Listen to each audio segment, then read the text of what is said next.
When I imagined Elias and Indigo running off to indulge themselves in a psychedelic sexual escapade, I pictured their LA hideaway looking something like this. Imagine a tiny San Fernando Valley office made of 100% organic bamboo, surrounded by a perfectly manicured Japanese garden.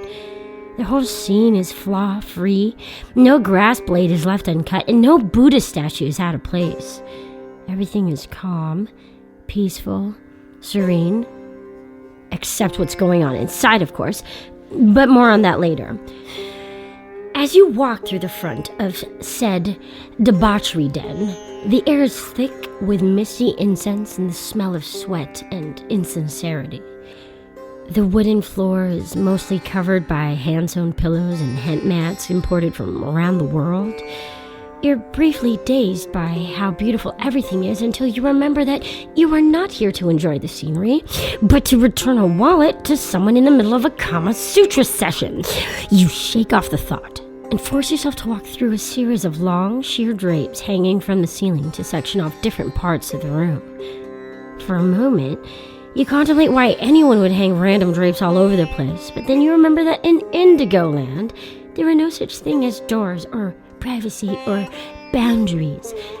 Everything is open to everyone, even things that shouldn't be. Sorry, back to the imaginary tour.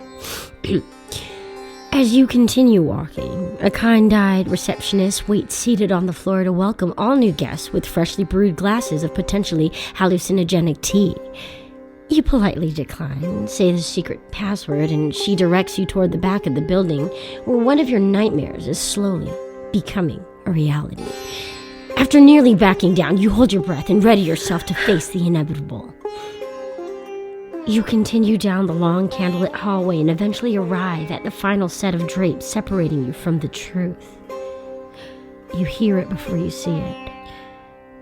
The sound of your ex-boyfriend and your roommate grinding their way to nirvana.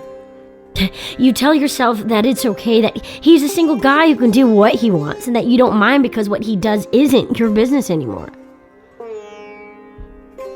And then you see it. You see them, tangled together, staring into each other's eyes like they've finally found what they've been looking for.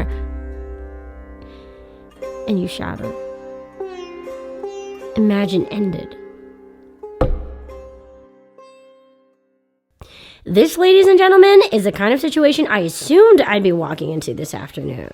But that was 10 minutes ago when I was stranded on a bus with my overactive imagination. Now that I'm actually standing outside of the very gardenless beige cinder block of an office building, my perception has slightly changed. My soul-crushing anxiety, however, has not. In the last few seconds, I've gone up and down the front steps at least 6 times and done absolutely nothing productive aside from contemplate whether to press the buzzer or not. Sweat breaks out across my forehead as I complete walk-up number 7, which will most likely end up the same way the previous 6 did. In failure! I stare at the silver label for the umpteenth time, lift my finger to the button, and hesitate. Again. I shouldn't be hesitating. I should be kicking my way through glass doors like someone who's actually prepared to handle whatever life throws their way. But I can't move. I can't move because I don't know if I'm ready to see him, or look at him, or talk to him after what I wrote, after what he said, after everything we did. I'm still trying to get my head around last night, but I can't. I still taste him on my lips, even though Kai's the last person I kissed. And that's wrong, and ugly, and backwards. But it's true. No matter what I try to convince myself of with Kai, Elias still gets under my skin. He moves me more than anyone else. He bothers me more than anyone else. And the second he steps into a room, every wall I've put up to protect myself crumbles. And I go right back into my confusion. Right back into feeling so much more than I want to. 24 hours ago, I thought I knew what I wanted and who I wanted. Now I don't. But maybe this is how I make that decision. Maybe walking in and seeing Elias and Indigo together is what I need to let him go. To let everything go and finally figure out what it means to not be tied to anybody. I lift my finger to the buzzer and let it ring until a muffled voice comes spattering out of the speaker. Password. Get my signature! The buzzer goes silent just as an elderly couple comes out the black glass office doors. The two of them raise their gray bristly eyebrows at me, and I smile sheepishly, hoping they don't think I'm the kind of person who screams out ritual sex positions on a street corner. But it's too late. The frosty-haired woman clicks her tongue against her teeth as she passes, and her husband hoots me a disappointed grandpa glare that makes my whole face flood red. I duck inside before embarrassment crushes me completely. My eyes make their way down the shallow hallway and over to the gold nameplate about 2 doors away from where I'm standing.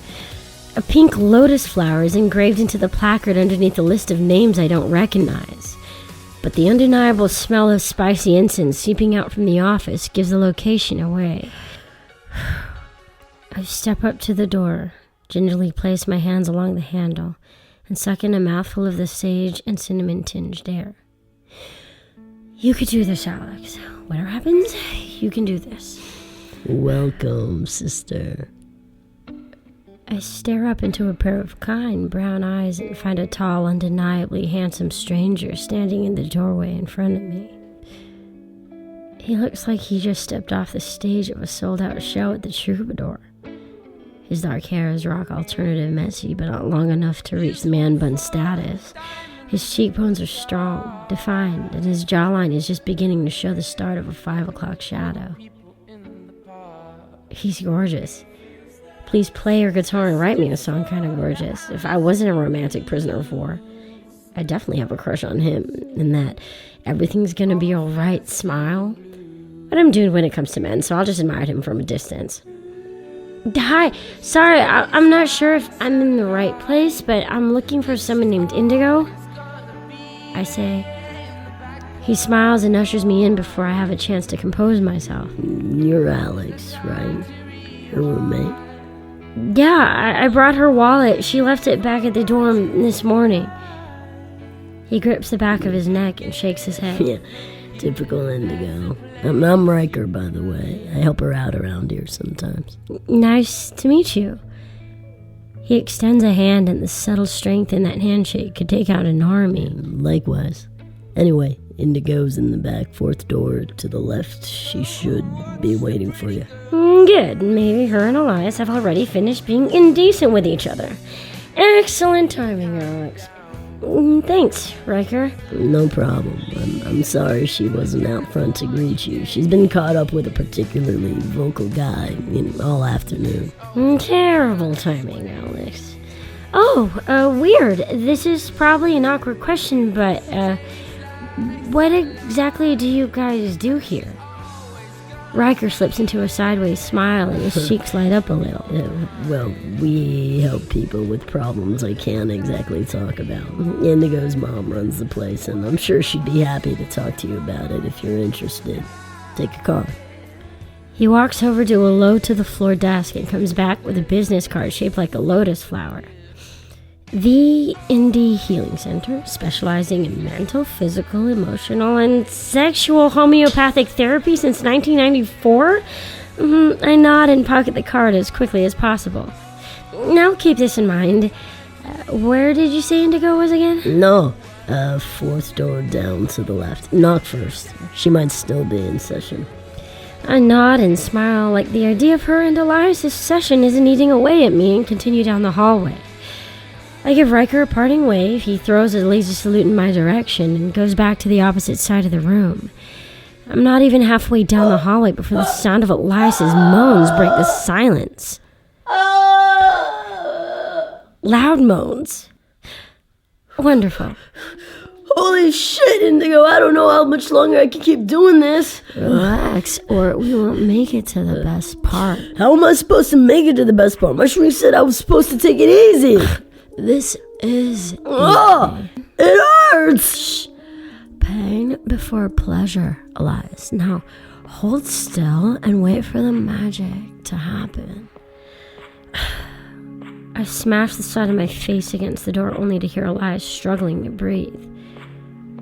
I wish I didn't want to know why he's struggling to breathe, but like I said, my human decency points today are in the negative. Fact. What are you doing to me? Do you still want me to stop? No. Keep going. Panting? Harder? More panting. Way harder. Just don't stop. Don't. My hands grip the handle harder than I've ever gripped anything. And I push open the door before common sense kicks in to stop me. Elias is naked. Very naked. And full of needles? His body's impaled from the waist down and his face is hidden behind a small steaming towel, which I assume is there to keep him from freaking out. Indigo sitting behind his patient table, fully clothed by the way, massaging the tension out of Elias' shoulders with her elbows. She looks up at me, smiles like she isn't guilty of anything my imagination accused her of, and silently waves me over. My breath hitches the second I step past the door and closer to him. The floor creaks and suddenly Elias shifts all his attention in my direction. His body tenses and he tilts his head towards me before I can do or say anything.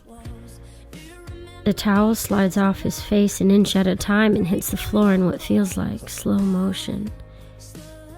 And suddenly, we're staring at each other again, saying everything and nothing across the silence, across the space both of us are afraid to step into. I ball my hands into fists just to stop them from shaking, but my nerves rattle and quake the longer he looks at me. I don't want him to see that I'm shaking or that I'm shaken by him. But I am. I'm shaken by everything he said over the phone, everything I said online, everything we did last night. A year's worth of unanswered questions and unresolved arguments boil over in my bloodstream. I open my mouth to say something to him, but my throat swells shut. I wait for him to call me out on all the mistakes I made with him and Kai this morning, or confront me about the problems I pulled him into last night. But he doesn't. He stares at me with so much brokenness hiding behind his eyes, and it crushes me. Completely. We are so much alike, too much to exist in the same space without being consumed by our sadness. I turn and walk out of the door before my tears give all my weaknesses away. I'm not even halfway down the hall when I hear Elias and Indigo's voices booming back inside his patient room. Elias, sit down. You can't get up until I take those out. I don't give a fuck about what I can and can't do anyway. I need to talk to her. Not until Elias, stop. Elias sucks in a couple sharp breaths. A series of clinks crash against the floor and then the door flies open behind me. Elias is standing there in a blood-stained towel, staring at me with a kind of intensity that sets the air on fire. I turn away from him because I have to. Because every time he looks at me, my heart beats hard enough to crack the bones in my chest. But then, everything shifts. His footsteps rush up behind me and eventually stop when there's next to no space left between us. The heat of his arms surround me as he pulls my body back against his and lowers his head till it's flush against mine. He leans in to the point where I feel his lips lightly graze the curve of my neck, and then slowly melt into a soft kiss. My skin comes to life at his touch.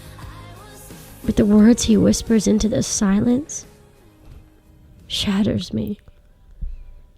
Tell me how to let you go, Jersey. Tell me what I'm supposed to do. Because I don't know what the right thing is anymore. Elias, I know you have Kai.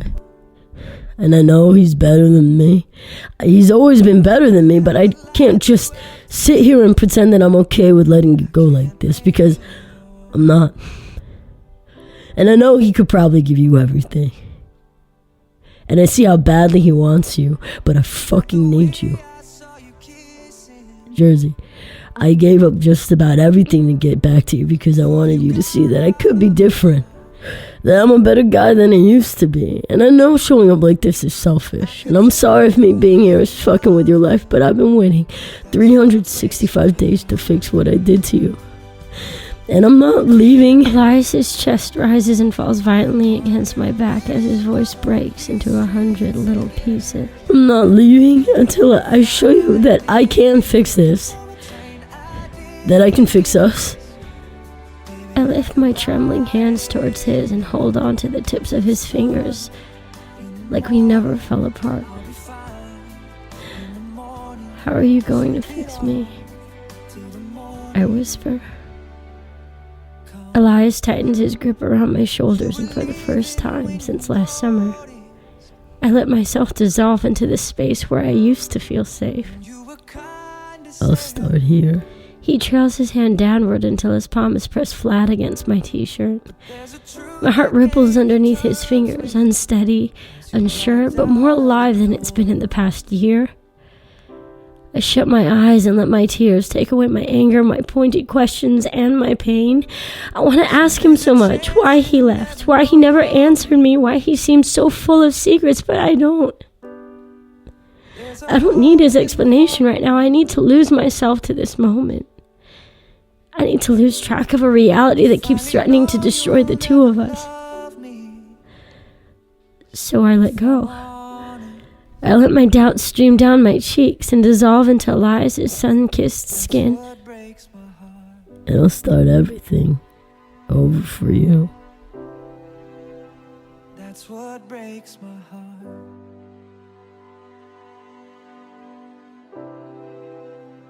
That's what breaks my heart.